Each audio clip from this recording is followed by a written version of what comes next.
Palestinian journalist Mohammed al-Deje was in Gaza to cover protesters at the Great March of Return. He says he wanted to report on how Israeli forces were trying to disable protesters by shooting them below the knees with live ammunition. Then, an explosive bullet shattered both of his legs. I was a little bit away from the dividing fence. Suddenly I was shot. It hit my right leg and went into my left leg. At that moment, I felt electricity through my whole body. It was constant pain. I tried to resist and stand up, but I couldn't.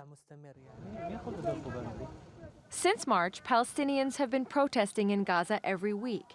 According to the Palestinian Health Ministry, almost 6,000 of the protesters who've been shot by Israeli forces have been hit in the lower leg.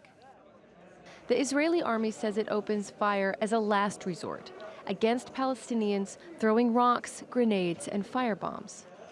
And it says aiming for the legs is an act of restraint. But adults aren't the only targets. We document about 95 cases who were shot by the Israeli forces by using explosive bullets. They underwent to amputation surgery, and this number is including 17 children. But the humanitarian organization Doctors Without Borders says explosive bullets are not a form of restraint and cause wounds and fractures that can easily get infected. Aid groups say the Israeli military is violating international law by using live ammunition, which they say amounts to excessive force. And they say it's often used against peaceful protesters. We were hanging out and we found a place to sit. I was lighting a cigarette and suddenly I was shot. I blacked out and woke up in the hospital.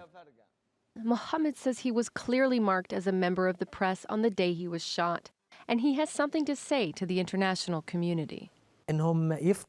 My message to them is to open investigations into the crimes against the Palestinians by the Israeli occupation, especially regarding intentional injuries to any part of the body, legs, torso, or head. He won't be able to cover more protests anytime soon, and many more won't even be able to protest at all. Sarah Balter, TRT World.